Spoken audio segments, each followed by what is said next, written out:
चलो अस्सलामुअलैकुम वरहमतुल्लाहि वबरकातहू व मगफिरतहू। ધોરણ 7 અબના બચ્ચાઓ, આપ સૌ જાણો છો કે આપણે પ્રકરણ 7 શરૂ કર્યું છે, જેનું નામ છે હવામાન, આબોહવા અને આબોહવાની સાથે પ્રાણીઓનું અનુકૂલન. બરાબર છે? તો ગઈકાલે તમને યાદ હશે તો આપણે અઠવાડિયાના હવામાનની આંકડાકીય માહિતી આ કોષ્ટક ભરવા માટે મેં તમને કીધેલું, અને મોબાઈલ વેધર એપ્લિકેશન હોય છે એને ઓપન કરીને આ ડેટા મેળવવા કીધેલો. આશા રાખું છું કે તમે બધાએ આ ડેટા મેળવી લીધો હશે. બરાબર? જો ન મેળવ્યો હોય તો પ્લીઝ વહેલી તકે મેળવી લેજો. ગઈકાલે આપણે જોતા હતા કે હવામાન એ જટિલ ઘટના છે, અને પછી અચાનક કમ્પ્યુટર બંધ થઈ ગયું, પાવર જતો રહ્યો. તો હવામાન જટિલ ઘટના કેવી રીતે છે? તો ગઈકાલે જ આપણે ચર્ચા કરેલી કે સવારે તડકો નીકળે, બપોર પછી અચાનક વાદળ આવી જાય, ભારે વરસાદ પડે, જરીક વારમાં વરસાદ પણ ગાયબ થઈ જાય અને તડકો નીકળી આવે. આવા અનુભવમાંથી તમે પસાર થયા છો. આવા અનુભવને તમે યાદ કરો, એના આધારે તમે કહી શકો કે હવામાન એ જટિલ ઘટના છે. જટિલ એટલે ગમે ત્યારે બદલાય, અલ્લાહ સિવાય હવામાનનું બદલાવું એ કોઈ જાણતું નથી. બરાબર છે બેટા? તો પરીક્ષા માટે મોસ્ટ આઈએમપી 2 માર્કનો સવાલ, હવામાન એ જટિલ ઘટના છે, એટલે તમને આ આખો પેરેગ્રાફ છે એમાંથી જ આ સવાલનો જવાબ મળી જશે બેટા. એટલે દરેક વિદ્યાર્થી મિત્રો આ પેરેગ્રાફ જે આપેલો છે ત્યાં આઈએમપી કરી રાખે. બરાબર છે? આ તડકો નીકળે ત્યાં સુધીનો જવાબ લખવાનો અને પછી બાકીના વાક્યો પોતાની ભાષામાં લખી નાખવાના. આમ હવામાન ગમે ત્યારે બદલાઈ શકે છે, એની આગાહી કરી શકાતી નથી. એટલા માટે કહેવાય કે હવામાન એ જટિલ ઘટના છે. બરાબર છે બેટા? દરેક વિદ્યાર્થી મિત્રોને આમાં સમજ પડી હશે. ચાલો આગળ જઈએ.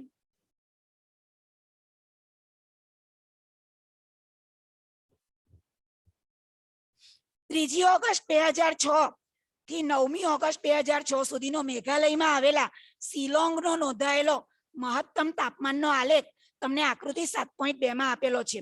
હવે શિલોંગ જે છે એ પણ હિમાચલ પ્રદેશ, જમ્મુ કાશ્મીર એ તરફ, મેઘાલય, બરાબર, હિમાચલ પ્રદેશ, જમ્મુ કાશ્મીર એ જે આખો એરિયા છે એ તરફ આવેલું મેઘાલય એક રાજ્ય છે. બરાબર? પૂર્વ ભારતનું રાજ્ય મેઘાલય. એમાં શિલોંગ જે છે એક શહેર છે. બરાબર? તો એનો નોંધાયેલો મહત્તમ તાપમાનનો આલેખ તમને અહીં આકૃતિ 7.2 માં આપેલો છે કે ભાઈ 3/8/2006 ઓગસ્ટ મહિનાની 3જી તારીખે વર્ષ 2006 માં એનું તાપમાન 26 ડિગ્રી સેલ્સિયસ હતું. અહીં તમે જોઈ શકો છો કે આ જગ્યાએ તમને આ 26 પર પોઈન્ટ મૂકીને બતાવેલું છે, અને એની બરાબર નીચે તમે ઉતરશો એટલે જુઓ અમારાથી સીધી લાઈન નથી દોરાતી. બરાબર છે? તો આની નીચે બરાબર તમે માપપટ્ટી મૂકીને જોશો તો આ તમને 3 તારીખ દેખાશે. એટલે કે અહીંયા એક્સ અક્ષ પર તમે તારીખ લીધી છે અને વાય અક્ષ પર તાપમાન લીધું છે. તાપમાન 21, 22, 23, 24, 25, 26, 27 એમ 1 સેન્ટીમીટરમાં 1 ડિગ્રી સેલ્સિયસ તરીકે તમે તાપમાન દર્શાવ્યું છે, અને તારીખોમાં 3, 4, 5, 6, 7, 8 એ રીતે તારીખો બતાવી છે. બાજુના કોઠામાં તમને તારીખ અને તાપમાનના માપ આપેલા છે, તે પ્રમાણે બિંદુ મૂક્યા. બરાબર? કે ભાઈ 4 તારીખ છે તો 4 તારીખનું તાપમાન 23.5 છે, એટલે 23 અને 24 ની વચ્ચે તમે જુઓ આ બિંદુ ગોઠવેલું છે. લાલ કલરથી હું રાઉન્ડ કરું છું તે. બરાબર છે બેટા? એવી જ રીતે તમે 5 તારીખે જુઓ તો 5 તારીખે અહીંયા તમને 25 ડિગ્રી સેલ્સિયસ તાપમાન બતાવેલું છે. બરાબર? ત્યાર પછી તમે 6 તારીખે જોશો તો 6 તારીખે 22 ડિગ્રી સેલ્સિયસ તાપમાન ઘટ્યું.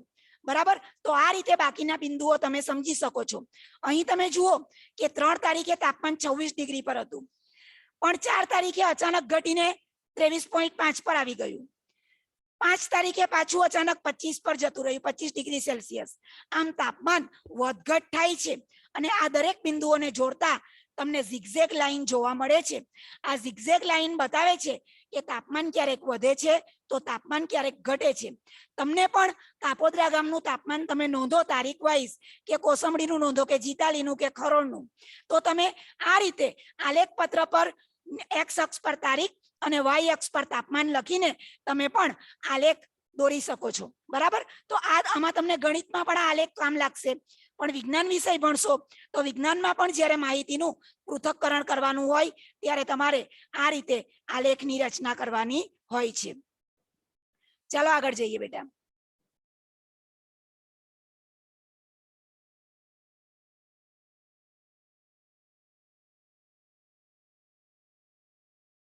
હવે જુઓ, હવામાનના રિપોર્ટને આધારે તમે નોંધ કરી કે રોજ રોજ મહત્તમ એટલે કે વધારેમાં વધારે અને ન્યૂનતમ તાપમાન બદલાયા કરે.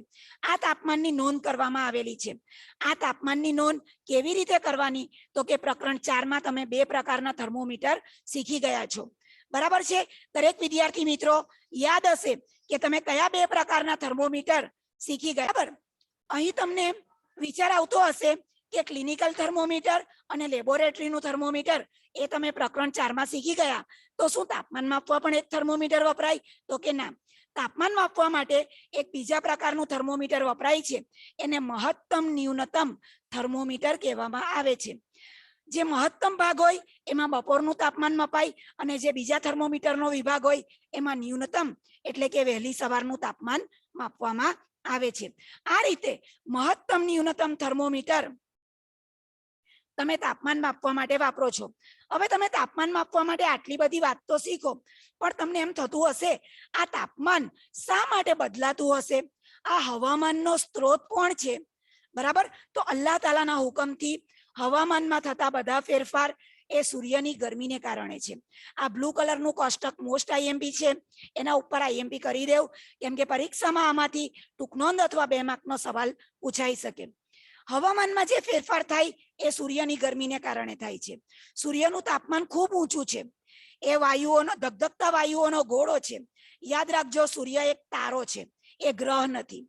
સૂર્ય એક તારો છે, એમાં હિલિયમ પદાર્થ આવેલો હોય, બરાબર. હાઇડ્રોજન, એનું હિલિયમમાં જ્યારે રૂપાંતરણ થાય છે ત્યારે ન્યુક્લિયર તાપ પ્રક્રિયા થાય છે, બરાબર. એટલે કે પરમાણુમાં જે રીતે પરમાણુ વિખંડન થાય અને મોટો વિસ્ફોટ થાય અને પરમાણુ બોમ્બથી જેમ ઉર્જા નીકળે, એ જ રીતે સૂર્ય પણ એક પ્રકારનો બોમ્બ જ છે, બરાબર છે. તો એની અંદર હાઇડ્રોજનનું હિલિયમમાં જે રૂપાંતરણ થાય, ન્યુક્લિયર તાપમાન પ્રક્રિયા થાય, એને કારણે એનું તાપમાન ઘણું ઊંચું જાય છે. એમાંથી ગેસ એટલે કે વાયુ નીકળતો રહે છે. એ ઘણો દૂર છે, છતાં પણ સૂર્ય દ્વારા મળતી ઉર્જા એ વિપુલ પ્રમાણમાં એટલે કે આપણને પુષ્કળ પ્રમાણમાં મળે છે. એટલે ઉષ્મા અને પ્રકાશનો સ્ત્રોત આ સૂર્ય છે.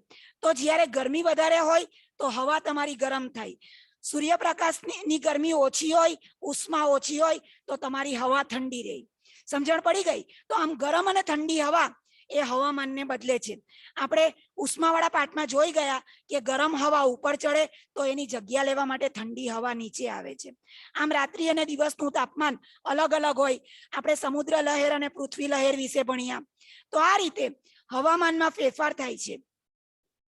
સૂર્ય ઉર્જાનું પૃથ્વીની સપાટી તેમજ સમુદ્ર અને વાતાવરણ વડે શોષણ પણ થાય અને પરાવર્તન પણ થાય.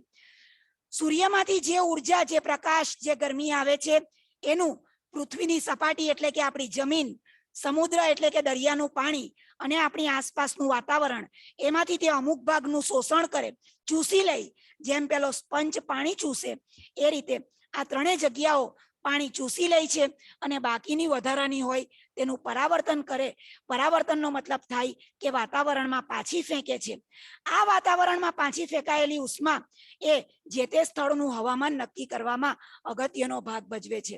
તમે દરિયાકાંઠે રહેતા હશો તો તમે સમુદ્ર દરિયાની લહેર ભણી ગયા, તો ત્યાંનો અનુભવ તમને જુદો હશે. ત્યાં ખારો ઠંડો પવન વાતો હોય. એ સ્થળનું હવામાન એ રણ પ્રદેશના એકદમ ગરમ ગરમ બફારા જેવા હવામાન કરતા અને પહાડી પ્રદેશના સાવ ઠંડા હવામાન કરતા જુદું હોય છે. આ માટે તમારે સમુદ્ર કાંઠા, રણ પ્રદેશ અને પહાડી પ્રદેશ જઈને એક વખત તાદ્રશ્ય, એનું મતલબ રૂબરૂ, ત્યાંની મુલાકાત લઈને તમારે હવામાનનો અનુભવ કરવો પડે કોઈ એક જ ઋતુમાં, જેથી કરીને તમને ખબર પડે. પણ અત્યારે તો પરિસ્થિતિ એવી છે કે ગ્લોબલ વોર્મિંગને કારણે ક્યારે કઈ જગ્યાએ ક્યાં વરસાદ પડે, ક્યાં ઠંડી પડે, ક્યાં તાપ પડે, આપણે કશું જ કહી શકતા નથી. આજથી 20-25 વર્ષ પહેલા આપણા બાપ દાદાનો જે જમાનો હતો, મમ્મી પપ્પાનો, એ વખતે વાતાવરણ થોડું સ્થિર હતું. પણ અત્યારે ગ્લોબલ વોર્મિંગને કારણે એટલું બધું વાતાવરણ બગડ્યું છે બેટા કે આપણે કશું જ કહી શકીએ નહીં કે ક્યારે બદલાશે વાતાવરણ. તો અહીં તમે નોંધ કરો, બરાબર છે, કે આપણે જે થર્મોમીટરમાં જે તાપમાન માપવા માટે થર્મોમીટર વાપરીએ છીએ એને કયું થર્મોમીટર કહેવાય? તો એનું ફિક્સ નામ તમારે યાદ રાખવાનું છે, મહત્તમ ન્યૂનતમ થર્મોમીટર. જ્યાં મેં લાલ કલરનો લીટો પાડ્યો એ લાઈન, એની નીચે તમે લાઈન કરી દો બેટા, બરાબર છે. મહત્તમ ન્યૂનતમ થર્મોમીટર એ તાપમાન માપવા માટે વપરાતું થર્મોમીટર છે. ચાલો ચોરસ કરી દઉં, લાઈન સીધી નથી પડતી. તો તમે બધા જાણો છો કે દિવસનું તાપમાન, મહત્તમ તાપમાન બપોરના સમયે હોય, જ્યારે ન્યૂનતમ તાપમાન એ વહેલી સવારે હોય છે. આ વસ્તુ વિકલ્પ તરીકે પૂછાઈ શકે, એટલે આને પણ નોંધ કરી લો. ઉનાળામાં બપોરના સમયે આપણને અકળામણ થાય, પણ વહેલી સવારે સારું લાગે, કેમ કે બપોરે સૂર્ય પૂર્વબહારમાં ખીલેલો હોય, પૃથ્વીની બરાબર નજીક હોય, માથા પર હોય, એને કારણે ખૂબ જ બફારો લાગે છે. પરંતુ વહેલી સવારે સૂરજ ઉગતો હોય, ક્ષિતિજ પર હોય, બરાબર છે, પૃથ્વીની સપાટીથી ખાસો દૂર કહેવાય, ધીરે ધીરે ઉગીને નજીક આવતો જાય. એટલે વહેલી સવારે સૂર્યની ગરમી ઓછી, તેને કારણે આપણને ઠંડકનો અનુભવ થાય છે. આશા રાખું છું બેટા તમને આમાં ખબર પડતી હશે. ચાલો આગળ જઈએ.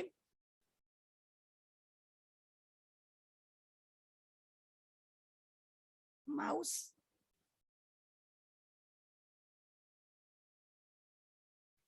તો આ બાબત આપણે સમજી લીધી. તમે જાણો છો કે શિયાળામાં અંધારું વહેલું થઈ જાય, અને શિયાળામાં ઉનાળાની સાપેક્ષે, સાપેક્ષ શબ્દનો મતલબ તમને આગળ જતા કામ લાગશે, નોંધી રાખો. સાપેક્ષ એટલે તેની સરખામણીમાં. આ સાપેક્ષ શબ્દ છે એની જગ્યાએ પેન્સિલથી સાઈડ પર લખી દેવું, ની સરખામણીમાં. એટલે કે ઉનાળાની સરખામણીમાં શિયાળાનો દિવસ ટૂંકો હોય, રાત લાંબી હોય, બરાબર છે.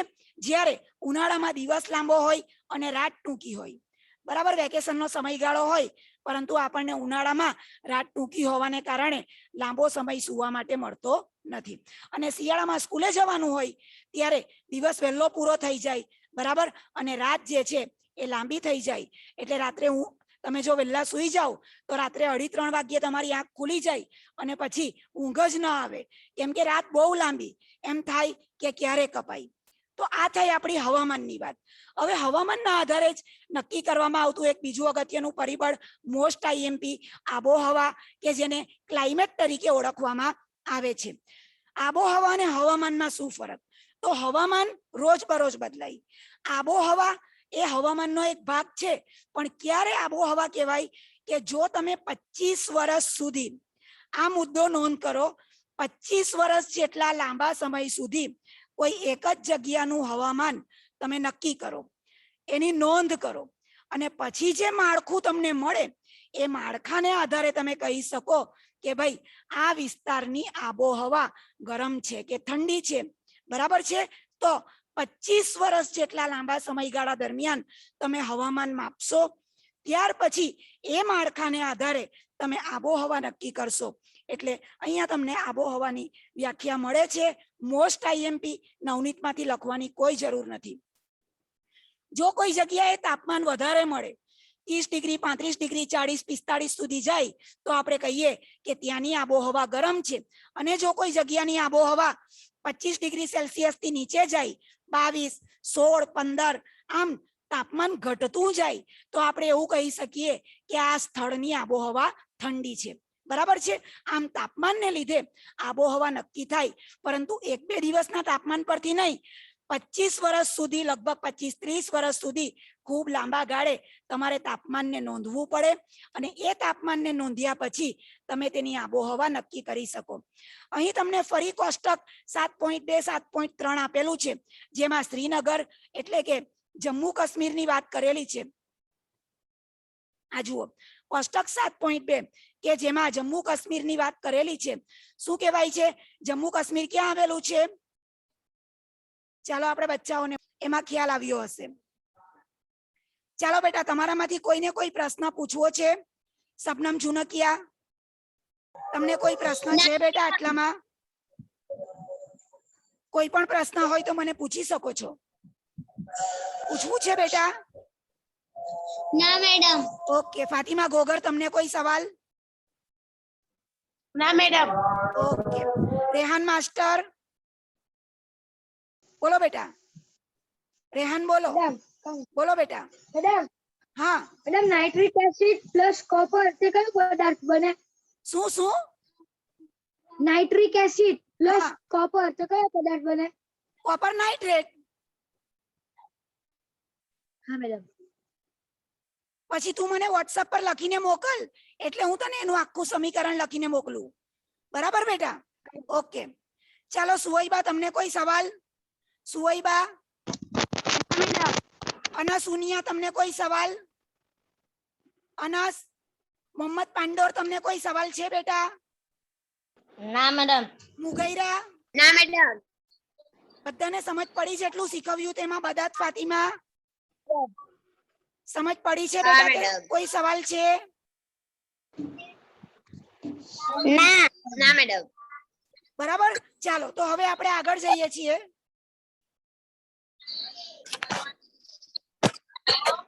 બેટા પ્લીઝ વચ્ચે વચ્ચે વાત નહીં કરો ને યાર. વચ્ચે વચ્ચે વાતો બંધ કરી દો.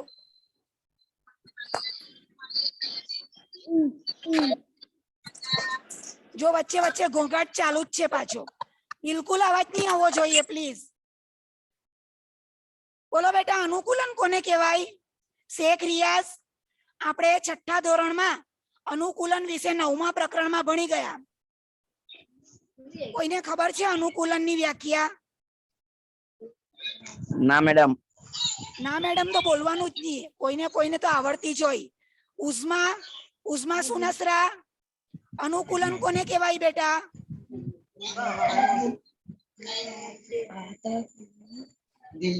મેડમ.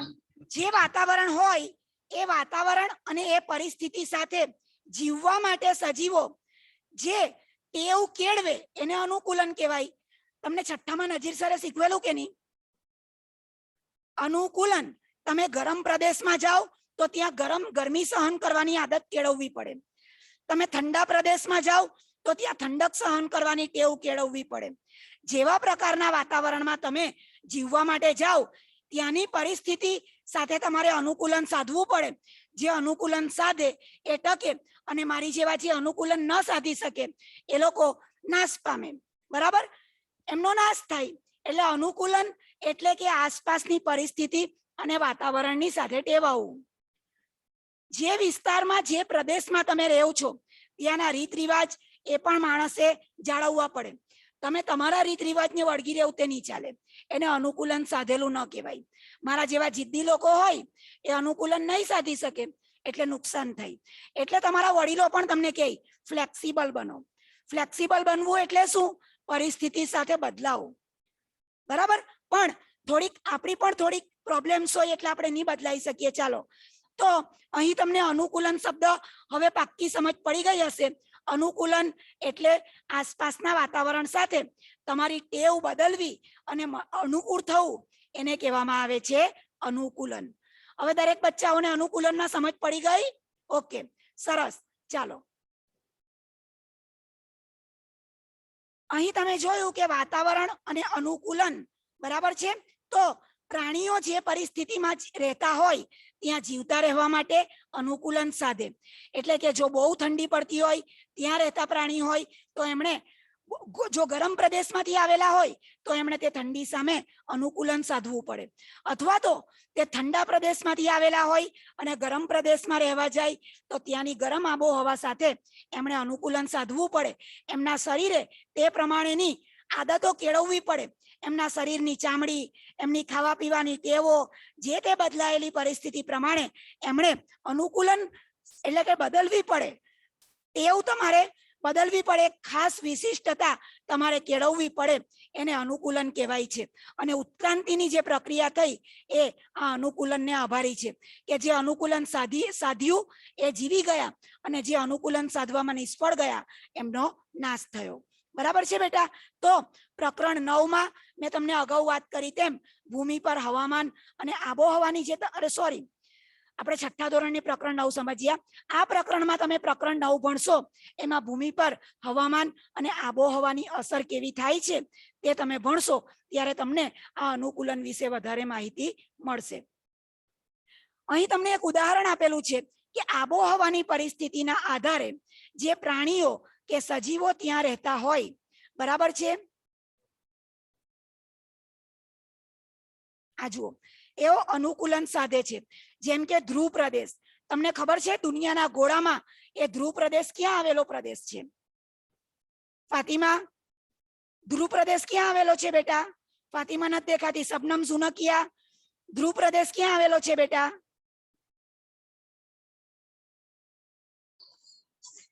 નથી આવડતું મેડમ.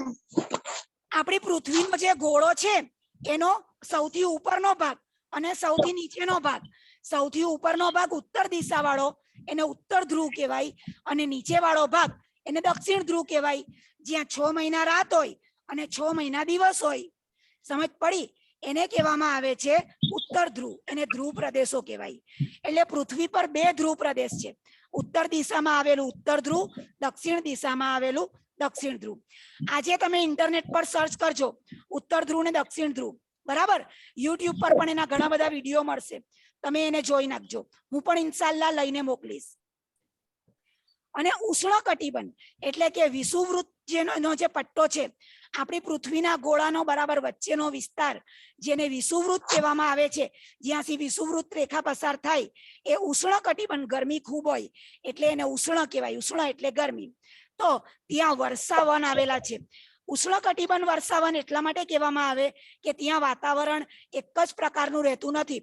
સવારે ઠંડી હોય, બપોરે વરસાદ પડે, બપોરે એકદમ પુષ્કળ ગરમી હોય, બરાબર, અને રાત્રે પછી વરસાદ પડે. આ રીતે એક જ દિવસમાં શિયાળો, ઉનાળો અને ચોમાસું 3 ઋતુનો તમને અનુભવ થઈ જાય. એટલે વિષુવવૃત્તનો જે પ્રદેશ છે, પૃથ્વીની બરાબર વચ્ચેનો આખો પટ્ટો, એને ઉષ્ણકટિબંધ વર્ષાવનનો પ્રદેશ કહેવામાં આવે છે. ઇન્શાલ્લાહ આપણે તેની ચર્ચા કાલે કરીશું. આવતીકાલે તમે જ્યારે આવો બેટા, ત્યારે ઇન્શાલ્લાહ પૃથ્વીનો નકશો જોઈને આવજો, બરાબર? એટલે એમાં કયો પ્રદેશ ક્યાં આવ્યો એ તમને કાયમ માટે યાદ રહી. તો અહીંયા અટકું છું બેટા. જઝાકલ્લાહ. અલ્લાહ હાફિઝ. દુઆમાં યાદ.